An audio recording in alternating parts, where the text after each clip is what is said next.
अभियान माझी वसुंधरा अभियान।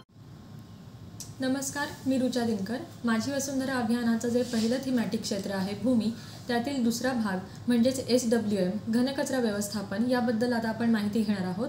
या थीमॅटिक क्षेत्राअंतर्गत जे निर्देशक समाविष्ट केलेले आहेत त्या अंतर्गत करायची कामं आणि त्यासाठी दिलेले गुण याची सविस्तर माहिती मी आता तुम्हाला देणार आहे। भूमी या थीमॅटिक क्षेत्राअंतर्गत दोन भाग आहेत, त्यातील दुसरा भाग 1.2 घनकचरा व्यवस्थापन याबद्दल आपण आता अधिक माहिती घेऊया। तर घनकचरा म्हणजे रोजच्या वापरातून उरलेले निरुपयोगी पदार्थ। या घनकचऱ्याचे ओला कचरा, सुका कचरा, प्लॅस्टिकचा कचरा, जैववैद्यकीय कचरा आणि ई कचरा असं वर्गीकरण केलं जातं। या घनकचऱ्याचं संकलन, त्याची साठवण, वाहतूक, त्यावर केलेली प्रक्रिया, त्याची लावलेली विल्हेवाट किंवा पुनर्वापर या सगळ्या बाबी घनकचरा व्यवस्थापनामध्ये येतात। घनकचरा व्यवस्थापन हे सार्वजनिक आरोग्य आणि पर्यावरणाचं संरक्षण करण्यासाठी अत्यंत महत्त्वाचं आहे, कारण घनकचऱ्यावर जर आपण योग्य रीतीने प्रक्रिया नाही केली तर ते जमिनीमध्ये जातं आणि यामुळे माती व भूजल प्रदूषित होते। तसंच घनकचरा रस्त्यावर पडला तर रोगराई पसरण्याचा धोका वाढतो। आता या थीमॅटिक क्षेत्राअंतर्गत जे निर्देशक आहेत आणि त्यासाठी जे गुण आहेत ते आपण स्क्रीनवर बघू शकतो। घनकचरा व्यवस्थापनासाठी एकूण 850 गुण आहेत। यातील आपला पहिला निर्देशक आहे 1.2.1 घनकचरा व्यवस्थापन, निर्मितीच्या ठिकाणी विलगीकरण आणि संकलन, यासाठी 100 गुण आहेत। घनकचरा व्यवस्थापनाच्या प्रक्रियेत निर्मितीच्या ठिकाणी कचरा विलगीकरण करणे हा महत्त्वाचा टप्पा आहे। विलगीकरण म्हणजे काय, तर कचऱ्याचं ओला कचरा आणि सुका कचरा असं वर्गीकरण करणं। यामुळे काय होतं तर कचऱ्याचं प्रमाण कमी होतं, कचऱ्यावर प्रक्रिया करण्यासाठी लागणारा खर्च कमी होतो, तसंच पर्यावरणाचंही संरक्षण होतं। आता यातील मूल्यमापन कार्यपद्धती आपण समजून घेऊ। निर्मितीच्या ठिकाणी संकलन आणि विलगीकरण केलेल्या घनकचऱ्याची टक्केवारी यासाठी 100 गुण आहेत। त्यातील आहे निर्मितीच्या ठिकाणी विलगीकरण, तर किती टक्के कचऱ्याचं निर्मितीच्या ठिकाणी ओला कचरा, सुका कचरा असं विलगीकरण केलं जातं। जर ते 75% ते 100% दरम्यान असेल तर त्यासाठी 50 गुण आहेत। 50%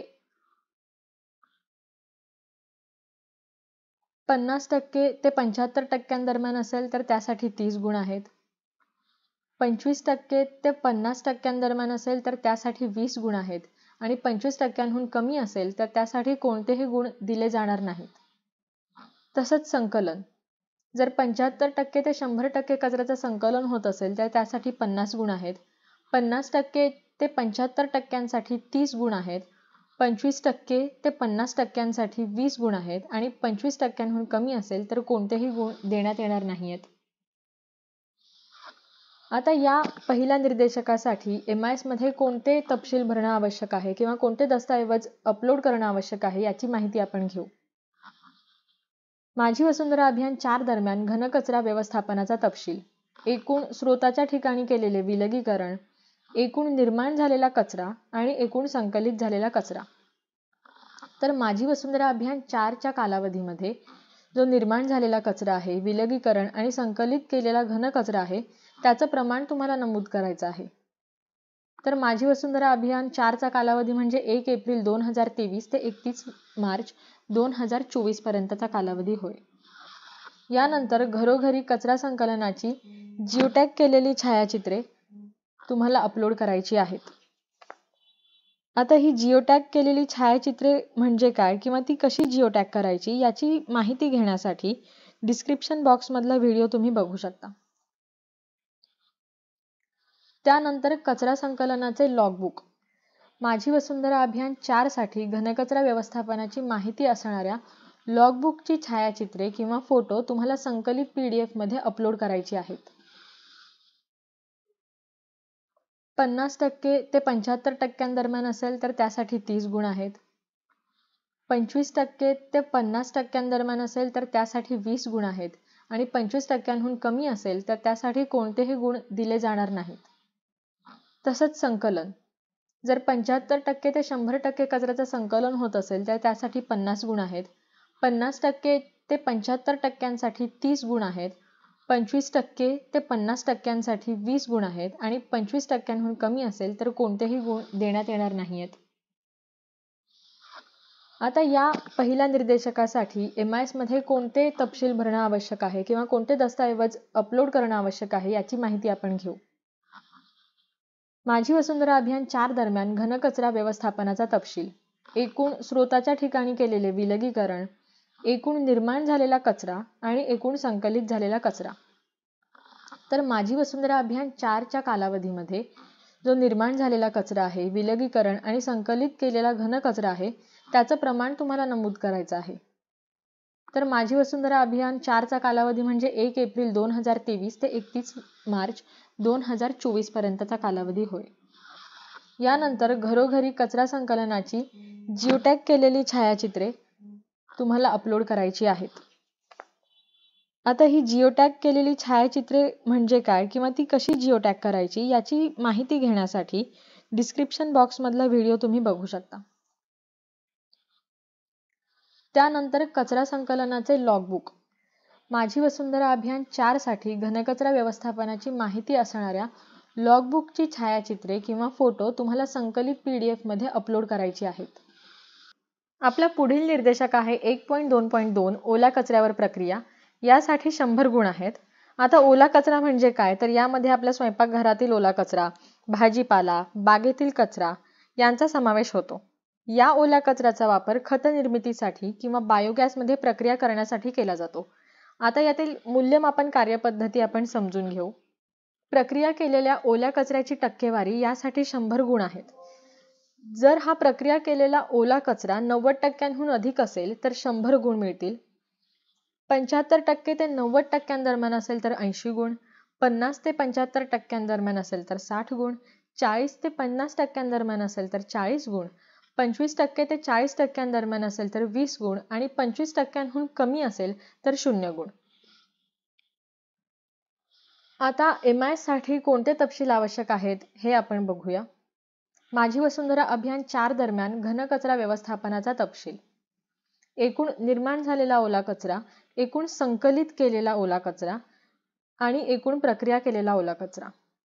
माझी वसुंधरा अभियान 4च्या कालावधीमधील म्हणजेच 1 एप्रिल 2023 ते 31 मार्च 2024 या दरम्यान तयार झालेला, संकलित केलेला, प्रक्रिया केलेला आणि कंपोस्ट केंद्रामध्ये प्रक्रिया करण्यासाठी वापरला जाणारा तसंच बायोगॅस केंद्रामध्ये प्रक्रिया करण्यासाठी वापरल्या जाणाऱ्या ओल्या कचऱ्याचं प्रमाण तुम्हाला इथे नमूद करायचं आहे. यानंतर ओल्या कचऱ्याच्या प्रक्रियेचा मासिक अहवाल तुम्हाला सादर करायचा आहे.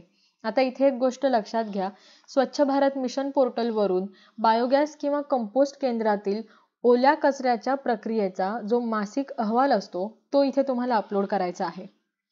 यानंतर उत्पादित कंपोस्ट खताचा वापर, ओल्या कचऱ्यापासून तुम्ही जे कंपोस्ट खत तयार केलंय त्याचा वापर कुठे केला जातो हे तुम्हाला इथे नमूद करायचं आहे.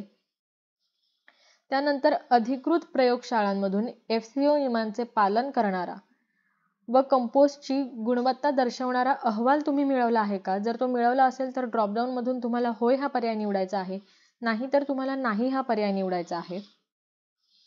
यानंतर अधिकृत प्रयोगशाळांमधून FCO नियमानुसार कंपोस्ट गुणवत्ता दर्शवणाऱ्या अहवालाची प्रत तुम्हाला इथे अपलोड करायची आहे. यानंतर ओल्या कचऱ्यावर प्रक्रिया करण्यासाठी वापरल्या जाणाऱ्या कंपोस्ट प्लांट किंवा बायोगॅस प्लांटची जिओटॅग केलेली छायाचित्र तुम्हाला इथे अपलोड करायची आहेत. आणि शेवटी कंपोस्ट किंवा बायोगॅस केंद्र तुमचं आहे त्याचं स्थान, आता या स्थानाची गुगल मॅपची लिंक तुम्हाला इथे अपलोड करायची आहे.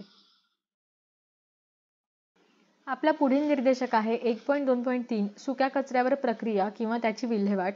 यासाठी 100 गुण आहेत. आता सुका कचऱ्यामध्ये काय येतं तर प्लास्टिक, काच, धातू, रबर किंवा अन्न पॅकेजिंगसाठी जे मटेरियल वापरलं जातं हे याच्यात येतं. सुक्या कचऱ्याचा पुनर्वापर करणं किंवा त्याची विल्हेवाट लावणं हे अत्यंत महत्त्वाचं आहे. तर यासाठीची मूल्यमापन कार्यपद्धती आता आपण बघूया. कार्यरत साहित्य पुनर्प्राप्ती सुविधा म्हणजेच MRF केंद्र जर ते अस्तित्वात असेल तर 50 गुण आणि नसेल तर 0 गुण. सुक्या कचऱ्याचे दुय्यम वर्गीकरण 90% अधिक असेल तर 20 गुण, 90% कमी असेल तर 0 गुण. सुक्या कचऱ्यावर प्रक्रिया किंवा त्याची विल्हेवाट. अधिकृत यंत्रणेद्वारे विल्हेवाट लावलेल्या सुक्या कचऱ्याची टक्केवारी ही 80% अधिक असेल तर त्यासाठी 30 गुण, 50% ते 80% दरम्यान असेल तर 20 गुण, 25% ते 50% दरम्यान असेल तर 15 गुण आणि 25% कमी असेल तर 0 गुण. आता या निर्देशकासाठी MIS मध्ये जे तपशील आवश्यक आहेत किंवा जे दस्तऐवज महत्त्वाचे आहेत याची माहिती आपण घेऊ. कार्यरत साहित्य पुनर्प्राप्ती सुविधा केंद्र म्हणजेच MRF. आता याचा अर्थ काय तर गावामधून हा जो कचरा गोळा केला जातो तो या MRF केंद्रात आणला जातो आणि त्यावर प्रक्रिया करून त्यावर रिसायकलिंगची प्रक्रिया केली जाते. जर हे केंद्र तुमच्या ग्रामपंचायतीत अस्तित्वात असेल तर ड्रॉपडाऊन मधून तुम्ही होय हा पर्याय निवडायचा आहे किंवा तुम्ही नाही हा पर्याय निवडायचा आहे. मग हे जे MRF केंद्र आहे त्याचे स्थान इथे तुम्हाला गुगल मॅपची लिंक अपलोड करायची आहे. यानंतर MRF केंद्राची जिओटॅग केलेली छायाचित्रे तुम्हाला PDF मध्ये अपलोड करायची आहेत. यानंतर सुक्या कचऱ्यावर प्रक्रिया किंवा विल्हेवाट लावण्याबाबत एक मासिक अहवाल तुम्हाला सादर करायची आहे. आता इथे एक गोष्ट लक्षात घ्या, स्वच्छ भारत मिशन पोर्टलवरून सुक्या कचऱ्यावर प्रक्रिया किंवा विल्हेवाट लावण्याबाबतचा हा जो मासिक अहवाल आहे तो तुम्हाला इथे अपलोड करायचा आहे. यानंतर संकलित केलेल्या सुक्या कचऱ्याचे दुय्यम वर्गीकरण, म्हणजे हा जो कचरा आहे तो आपण घरोघरी जेव्हा गोळा करतो तेव्हा त्याचं वर्गीकरण तर महत्त्वाचं आहेच, पण हा कचरा जेव्हा केंद्रात आणला जातो तेव्हाही त्याचं पुन्हा एकदा वर्गीकरण करणं आवश्यक असतं, ज्याला आपण दुय्यम वर्गीकरण असं म्हणतो. जर हे दुय्यम वर्गीकरण 90% किंवा अधिक असेल तर तुम्ही ड्रॉपडाऊन मधून तो पर्याय निवडायचा आहे किंवा 90% कमी असेल तर तो पर्याय तुम्ही ड्रॉपडाऊन मधून निवडू शकता. यानंतर माझी वसुंधरा अभियान 4 दरम्यान घनकचरा व्यवस्थापनाचा तपशील, यामध्ये एकूण निर्माण झालेला सुका कचरा, एकूण संकलित केलेला सुका कचरा आणि एकूण प्रक्रिया केलेला सुका कचरा. माझी वसुंधरा अभियान 4च्या कालावधीतील निर्माण झालेला, संकलित केलेला आणि प्रक्रिया केलेला जो सुका कचरा आहे त्याचं प्रमाण तुम्हाला इथे नमूद करायचं आहे.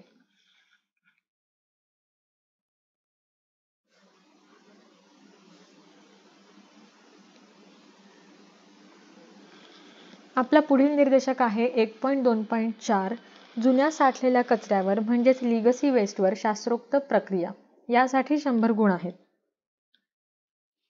आता जुना साठलेला कचरा म्हणजे काय तर एखाद्या ग्रामपंचायतीच्या क्षेत्रात वर्षानुवर्षे जमिनीच्या एका तुकड्यावर किंवा एखाद्या जमिनीवर कचरा टाकला जातो आणि हा वर्षानुवर्ष साठलेला कचरा मोठी जागा व्यापतो आणि त्याच्यावर रोग पसरवणाऱ्या माशा किंवा लिचेट जे असतं त्याचं प्रमाण वाढतं. यामुळे गावात रोगराई पसरते. यामुळे हवेचंही प्रदूषण होतं आणि भूगर्भातील जे पाणी असतं त्याचंही मोठ्या प्रमाणावर प्रदूषण होतं. तर मग याबाबत आपण काय करू शकतो हे मूल्यमापन कार्यपद्धतीद्वारे समजून घेऊया. वर्षानुवर्षे साठलेल्या जुन्या कचऱ्यावर 100% शास्त्रोक्त पद्धतीने प्रक्रिया, यासाठी 100 गुण आहेत. आता यामध्ये काही उपाययोजनांचे टप्पे दिले आहेत. जमीन पुनर्प्राप्त आणि पुनर्वापर, म्हणजे वर्षानुवर्षे कचरा साठलेली जी जमीन होती तो कचरा तुम्ही साफ केला, ती जमीन तुम्ही पुनर्प्राप्त केली आणि त्या जमिनीचा आता तुम्ही पुनर्वापर करताय. अशा वेळी तुम्हाला 100 गुण देण्यात येतील जर ही प्रक्रिया तुम्ही केली तर.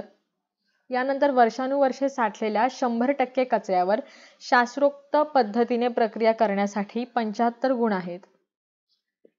आणि जर वर्षानुवर्षे साठलेल्या 50% कचऱ्यावर शास्त्रोक्त पद्धतीने प्रक्रिया केली जात असेल तर त्यासाठी 50 गुण आहेत. हे काम सुरू केलं असल्यास 25 गुण आहेत आणि जर निविदा मागवल्या असल्यास तर यासाठी 15 गुण आहेत. पुढील निर्देशक आहे 1.2.5 प्लास्टिक कचरा व्यवस्थापन, सिंगल यूज प्लास्टिकवर बंदी. यासाठी 300 गुण आहेत. आता प्लास्टिक कचरा व्यवस्थापन ही अत्यंत गंभीर समस्या आहे, म्हणूनच आपण इथे बघू शकतो यासाठी 300 गुण आहेत.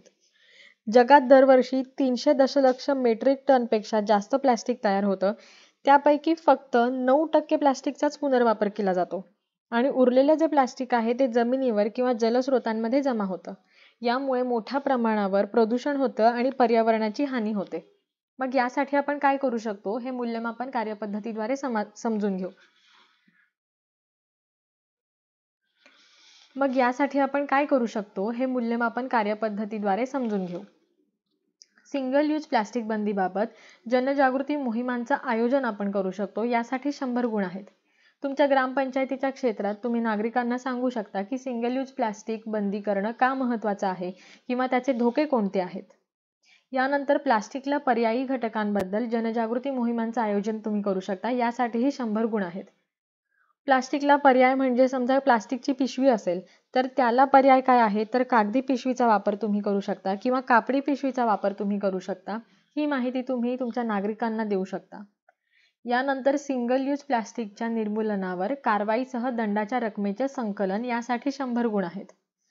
जर कोणी सिंगल यूज प्लास्टिकचा वापर करत असेल तर त्यावर तुम्ही कारवाई करू शकता आणि एक दंड आकारू शकता. या रकमेचं संकलन करून तुम्ही हे गुण मिळवू शकता.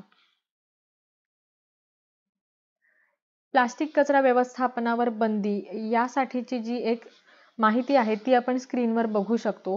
कोणकोणत्या प्लास्टिकच्या वस्तूंना बंदी घालण्यात आली आहे हे इथून आपल्याला समजेल. आता या निर्देशकासाठी जे MIS मध्ये आवश्यक तपशील आहेत किंवा दस्तऐवज आहेत त्यांची आपण माहिती घेऊ. सिंगल यूज प्लास्टिक बंदीबाबत आयोजित केलेल्या मोहिमांची संख्या तुम्हाला इथे नमूद करायची आहे. यानंतर प्लास्टिकला पर्यायी उत्पादनांची माहिती देणाऱ्या ज्या मोहिमा तुम्ही हाती घेतल्या त्यांची संख्या तुम्हाला इथे नमूद करायची आहे. यानंतर सिंगल यूज प्लास्टिक बंदी आणि प्लास्टिकला पर्याय यासाठी तुम्ही ज्या मोहिमा आयोजित केल्या त्यांचा तपशील तुम्हाला विहित केलेल्या एक्सेल शीटमध्ये इथे अपलोड करायचा आहे. सिंगल यूज प्लास्टिक बाबत जनजागृती करणाऱ्या उपक्रमांची जिओटॅग केलेली छायाचित्रे तुम्हाला संकलित PDF फॉर्मॅटमध्ये अपलोड करायची आहेत. आणि शेवटी दंड वसुलीसह सिंगल यूज प्लास्टिक निर्मूलनाची कारवाई ही तुम्हाला याची जी छायाचित्रे आहेत किंवा जी लॉगबुक आहे त्याचे फोटो संकलित PDF स्वरूपात तुम्हाला अपलोड करायचे आहेत. पुढील निर्देशक आहे 1.2.6 जैववैद्यकीय कचरा व्यवस्थापन म्हणजेच बायोमेडिकल कचरा. यासाठी 50 गुण आहेत. आता जैववैद्यकीय कचरा म्हणजे रुग्णालय, प्रयोगशाळा, औषधालय, आरोग्य सेवा केंद्र किंवा पशुवैद्यकीय दवाखाने यामध्ये निर्माण होणारा कचरा.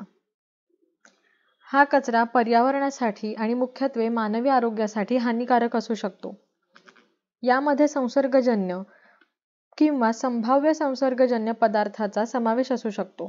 आता यामध्ये कोणत्या गोष्टी येतात तर पॅकेजिंग, वापरलेल्या वैद्यकीय पट्ट्या, मलमपट्ट्या किंवा इन्फ्युजन किट या गोष्टी यात येतात. तर मग यासाठी आपण काय कामं करू शकतो हे मूल्यमापन कार्यपद्धतीद्वारे समजून घेऊ. यामध्ये 100% आरोग्य सेवा आणि वैद्यकीय व्यावसायिक हे सार्वजनिक जैववैद्यकीय कचरा व्यवस्थापन केंद्र म्हणजेच CBM WTF याचे सदस्य आहेत का? जर असतील तर यासाठी 25 गुण आहेत, नसल्यास 0 गुण आहेत. आता याचा अर्थ आपण समजून घेऊ. तुमच्या ग्रामपंचायतीच्या क्षेत्रात जी रुग्णालये किंवा औषधालये, दवाखाने, प्रयोगशाळा ज्या असतील त्या या केंद्राला तो कचरा देतात का आणि पुढे त्याचं वर्गीकरण होतं का? जर असेल तर 25 गुण, नसल्यास 0 गुण. यानंतर शास्त्रोक्त पद्धतीने विल्हेवाट लावलेल्या जैववैद्यकीय कचऱ्याची टक्केवारी यासाठी 25 गुण आहेत. आता MIS साठी जे तपशील आवश्यक आहेत यांची माहिती आपण घेऊ. तुमच्या ग्रामपंचायतीच्या क्षेत्रात रुग्णालये किंवा दवाखाने आहेत का? जर असतील तर तुम्ही ड्रॉपडाऊन मधून होय हा पर्याय निवडा किंवा मग तुम्ही नाही हा पर्याय निवडा. आणि समजा तुमच्या ग्रामपंचायतीच्या क्षेत्रात रुग्णालय किंवा दवाखाना नाहीये तर मग तुम्ही तसं प्रमाणपत्र तालुका वैद्यकीय अधिकारी यांच्याकडून लिहून घेऊन ते तुम्ही अपलोड करू शकता. यानंतर तुमच्या ग्रामपंचायतीतील 100% रुग्णालये आणि वैद्यकीय अधिकारी हे सार्वजनिक जैववैद्यकीय कचरा व्यवस्थापन केंद्राचे सदस्य आहेत का? जर असतील तर तुम्ही ड्रॉपडाऊन मधून होय हा पर्याय निवडायचा आहे, नसतील तर तुम्ही नाही हा पर्याय निवडायचा आहे. यानंतर माझी वसुंधरा अभियान 4 दरम्यान घनकचरा व्यवस्थापनाचा तपशील, एकूण निर्माण झालेला जैववैद्यकीय कचरा, एकूण संकलन केलेला जैववैद्यकीय कचरा आणि एकूण प्रक्रिया केलेला जैववैद्यकीय कचरा. तर इथे माझी वसुंधरा अभियान 4च्या कालावधीत निर्माण झालेला, संकलित केलेला आणि विल्हेवाट लावलेला जैववैद्यकीय कचऱ्याचं प्रमाण तुम्हाला नमूद करायचं आहे.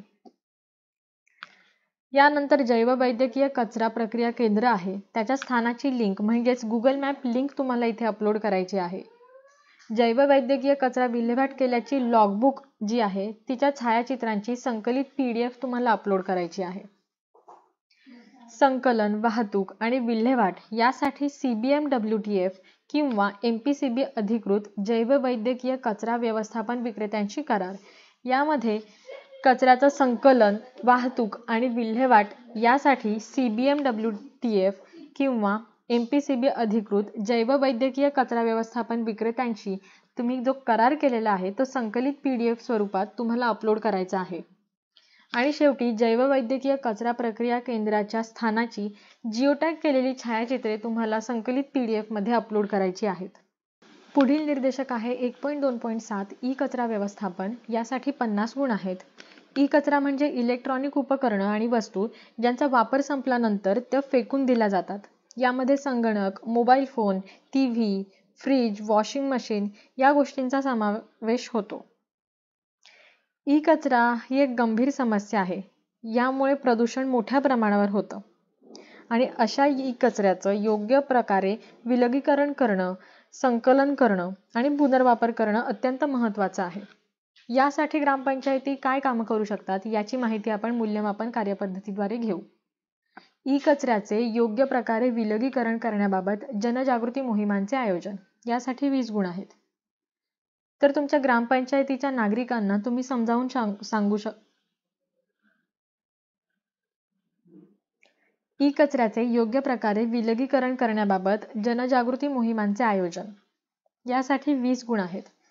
तुमच्या ग्रामपंचायतीच्या क्षेत्रातील नागरिकांना तुम्ही ई कचरा म्हणजे काय किंवा त्याचं योग्य प्रकारे विलगीकरण कसं करावं याबाबत माहिती देऊ शकता.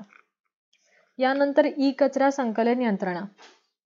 जर ती असेल तर यासाठी 20 गुण आहेत आणि जर ती नसेल तर यासाठी 0 गुण आहेत. यानंतर कार्यरत संकलन केंद्र. जर तुमच्या ग्रामपंचायतीमध्ये कार्यरत संकलन केंद्र असेल तर त्यासाठी 10 गुण आहेत आणि जर नसेल तर 0 गुण आहेत. कार्यरत ई कचरा संकलन केंद्राविषयी आपण स्क्रीनवर माहिती बघू शकतो. कृपया ही सर्वांनी काळजीपूर्वक वाचावी. आता या निर्देशकासाठी MIS मध्ये कोणते तपशील आणि कोणते दस्तऐवज आवश्यक आहेत हे आपण बघूया. ई कचऱ्याचे योग्य विलगीकरण करण्याबाबत आयोजित केलेल्या एकूण जनजागृती उपक्रमांची संख्या इथे तुम्हाला नमूद करायची आहे. यानंतर ई कचऱ्याचे योग्य विलगीकरण करण्याबाबत तुम्ही जे जनजागृती उपक्रम हाती घेतले त्यांचे तपशील विहित केलेल्या एक्सेल मध्ये तुम्हाला अपलोड करायचे आहेत आणि या उपक्रमाची जिओटॅग केलेली छायाचित्रे तुम्हाला PDF स्वरूपात अपलोड करायची आहेत. यानंतर ई कचरा संकलन करण्यासाठीची यंत्रणा जर तुमच्या ग्रामपंचायतीमध्ये असेल तर ड्रॉपडाऊन मधून तुम्ही होय हा पर्याय निवडायचा आहे, नसल्यास तुम्ही नाही हा पर्याय निवडायचा आहे. आणि जर ही संकलन यंत्रणा तुमच्याकडे असेल तर त्याचे तपशील तुम्हाला इथे नमूद करायचे आहेत.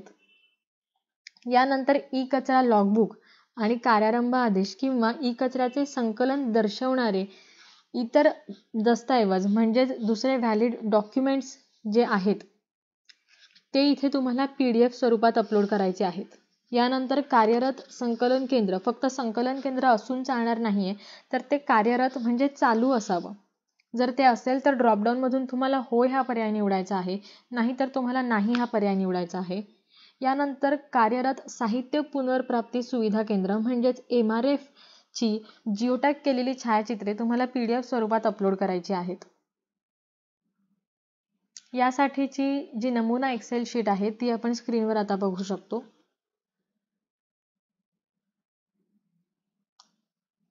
या थीमॅटिक क्षेत्रासाठीचा आपला शेवटचा निर्देशक आहे 1.2.8 हागणदारी मुक्तीचा दर्जा म्हणजेच ODF. यासाठी 50 गुण आहेत. उघड्यावर शौच केल्यामुळे माती आणि जलप्रदूषण होते. तर या योजनेद्वारा केंद्र शासनाने नागरिकांच्या वर्तणुकीत बदल घडवून देशाला हागणदारी मुक्त करण्याला महत्त्व दिलेलं आहे. यासाठीची मूल्यमापन कार्यपद्धती आपण समजून घेऊ. यामध्ये ODF दर्जासाठी 50 गुण आहेत. म्हणजे तुमच्या ग्रामपंचायतीला कोणता ODF दर्जा आहे यावर हे गुण देण्यात येतील. ODF प्लस साठी 50 गुण आहेत आणि ODF साठी 30 गुण आहेत. जर तुमची ग्रामपंचायत किंवा तुमचं गाव हागणदारी मुक्त असेल तर त्यासाठी ODF प्रमाणपत्र देण्यात येईल आणि जर तो दर्जा तुम्ही कायम राखला असेल तर त्यासाठी ODF+ हे प्रमाणपत्र तुम्हाला देण्यात येईल. यासाठी MIS मध्ये कोणते तपशील आवश्यक आहेत तर माझी वसुंधरा अभियान 4 दरम्यान ODF स्थितीचा तपशील ड्रॉपडाऊन मधून तुम्हाला ODF+ किंवा ODF हा योग्य तो पर्याय निवडायचा आहे आणि तुमचं जे ODF प्रमाणपत्र आहे ते तुम्हाला इथे अपलोड करायचं आहे. या थीमॅटिक क्षेत्रातील हा शेवटचा निर्देशक होता आणि या थीमॅटिक क्षेत्रासाठी तुम्हाला ज्या कोणत्या एक्सेल शीट अपलोड करायच्या आहेत त्या आपल्या पोर्टलवर डाउनलोड करण्यासाठी उपलब्ध आहेत. इथे आपला घनकचरा व्यवस्थापन हा भाग संपलेला आहे. जर तुमच्या काही शंका असतील तर तुम्ही त्या तुमच्या विभागीय तांत्रिक तज्ज्ञांना विचारू शकता किंवा माझी वसुंधरा संचालनालयाला संपर्क साधू शकता. तुमच्या काही सूचना असल्यास त्या तुम्ही कमेंट बॉक्समध्ये नक्कीच नोंदवू शकता. धन्यवाद. वसुंधरा अभियान माझी वसुंधरा अभियान.